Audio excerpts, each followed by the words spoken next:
Oi pessoal, bem-vindo de volta. Se você está chegando agora, não esquece de deixar o seu like, compartilha e comenta sobre o tema que nós vamos conversar aqui, vamos trocar e crescer essa comunidade. Bom, você já sentiu raiva de Deus? Pelas coisas, pelas perdas? Eu já senti e muita. Eu caminho com Deus, acredito que talvez uns 8 anos, 9 anos mais ou menos. E ao longo dessa jornada, e muitas vezes sem compreender, eu fui perdendo muitas coisas, né? Fui perdendo muitas coisas, fui sendo retirada de lugares na hora a gente não entende bem. Não sei se você já teve várias perdas ao longo do seu processo, acredito que sim, né? Mas eu tive inúmeras, gente. Não só perdas materiais, mas assim... perdas psicológicas, né, afetivas. Eu atuava na área de venda direta, eu era uma executiva de negócios do mercado de venda direta há muitos anos atrás, muito próspera, por sinal, e aquele não era o meu caminho. Então, quando você não sai por bem, Deus te faz sair por mal. Mas não é para o seu mal, mas sim porque muitas vezes o Senhor precisa forçar alguns caminhos para que então ele proteja você, né? Para que ele consiga salvar ali você até de si mesmo. Então eu fui humilhada, mentiram ao meu respeito, puxaram o meu tapete e tantas outras coisas, tá? E na época eu tinha o carro rosa e chegou um momento que eu entendi da parte de Deus que era para vender o carro, porque o Senhor vai fechando ciclos, né? Ele vai fazendo com que você mude o rumo das coisas. Então eu me lembro que eu tive que vender o carro e eu fui perdendo coisas. Depois o Enzo nasceu, nós ficamos, né, sem carro e permanecemos sem carro. Então tem muitas coisas que foram acontecendo ao longo desses anos que a gente sempre vai achar que Deus tem algo contra a gente, ou que ele nos abandonou, ou que ele nos esqueceu. Mas a verdade é que ele escuta conversas que nós não ouvimos, ele enxerga coisas que nós não vemos, e se preciso for, ele vai te arrancar de lugares, ele vai fazer com que você mude a rota e recomece 1000 vezes se for necessário. O que mais que eu posso dizer sobre esse assunto para vocês? Eu continuo perdendo. Tem até uma música que diz: por ele que eu estou gastando a minha vida, perdendo tudo por amor, né? E com alegria, dono dos meus dias. Muitas vezes eu fiquei entre a cruz e a espada. Se eu fazia aquilo que o Senhor estava me pedindo, ou se eu permanecia vivendo a vida que eu estava vivendo, né? E os nossos processos, eles não têm fim. Era isso que eu queria dizer para vocês. As minhas perdas financeiras foram inúmeras, e ao ponto, assim, para quem nunca precisou de ninguém, para quem nunca precisou da ajuda de ninguém, inúmeras vezes nós precisamos da ajuda das pessoas, né? E aí você entende o que é viver pela fé, sabe? Aí você compreende o que é realmente ser esticado. Eu fui esticada inúmeras vezes. Você também foi? Ou talvez você está no processo de ser esticado, né? Eu quero te dizer que para que o fruto bom saia, nós precisamos ser esmagados, assim como o processo da uva, né?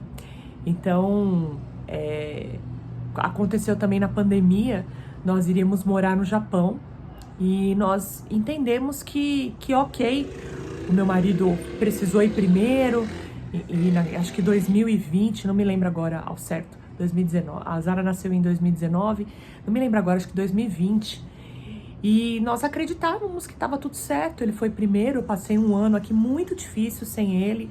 Isso é uma outra coisa também, que num outro momento eu gravo sobre isso. Mas eu entendi qual era o meu lugar na minha casa. Eu entendi que a figura do homem, ela é muito importante na vida da mulher, né? Principalmente dentro da constituição da família também. E nós tentamos por 2 vezes que os nossos documentos fossem aprovados, meu e das crianças, e eles não foram. Nós tínhamos coisas vendidas dentro de casa, enfim. Meu marido voltou para o Brasil, nós passamos tempos bem difíceis, né? Ele foi recolocado no hotel onde ele trabalha como sushi man, E eu entendi qual era o meu lugar dentro da minha casa, com os meus filhos, o que é que Deus estava exigindo de mim, o que é que Deus queria de mim. E nós não fomos. E o Senhor, como Ele me dizia que nós não íamos, Ele começou a me fazer sonhar. Ele me mostrava a destruição no Japão, Ele me mostrava várias coisas que me fazia entender que nós não iríamos, tá? Então, todas as vezes que eu vejo uma poda de Deus, todas as vezes que eu vejo uma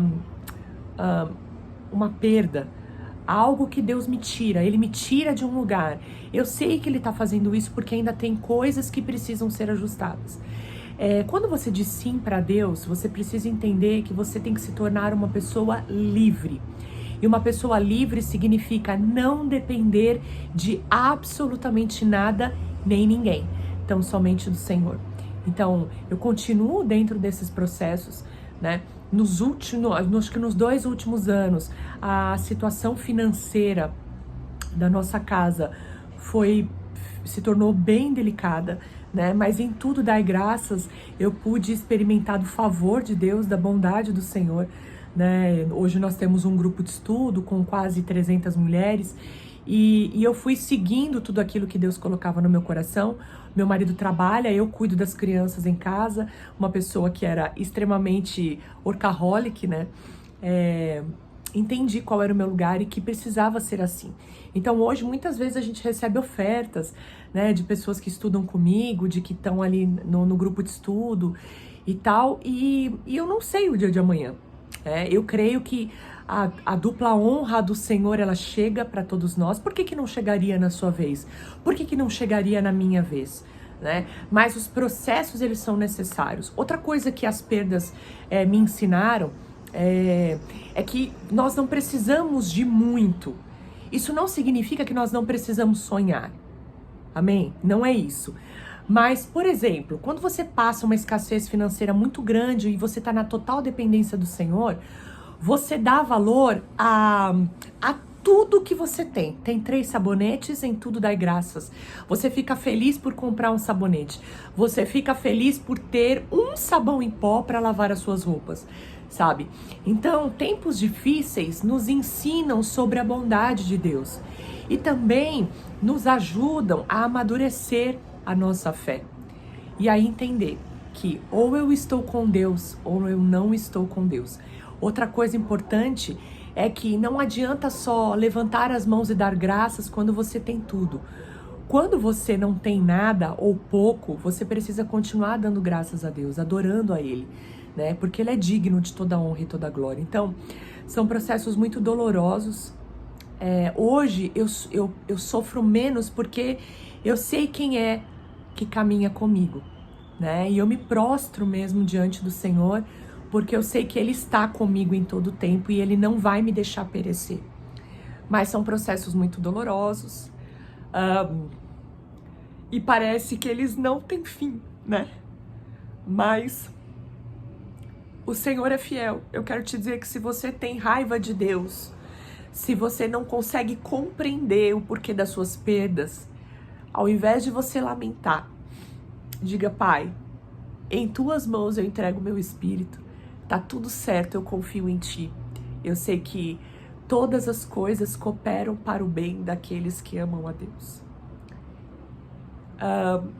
Às vezes tem momentos que eu falo: uau, como que eu vou conseguir subir ao altar e adorar ao Senhor com tantas dificuldades, né?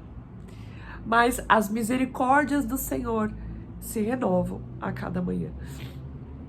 Eu creio na dupla honra do Senhor para minha, para a sua vida. Entenda que não há outra forma, que não existe outro método, outra forma. Nós precisamos viver as podas. Nós precisamos passar por desertos que muitas vezes parecem não ter fim. Mas se você olhar para o autor e consumador da sua fé, você vai entender que Ele é bom e que há propósito, inclusive na dor. A palavra vai dizer que há mais ganho, né, numa casa em luto do que numa casa em festa. Então, olha o barulho aqui, porque tem a avenida bem aqui, desculpa. Nós precisamos crer que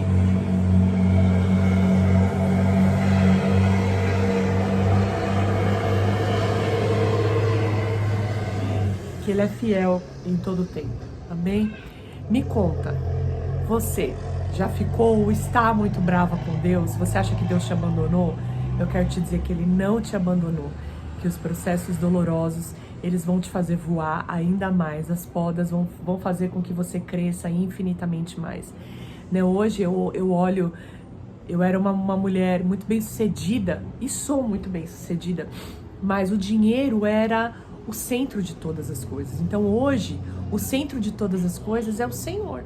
Eu dependo dele, né? E se ele veste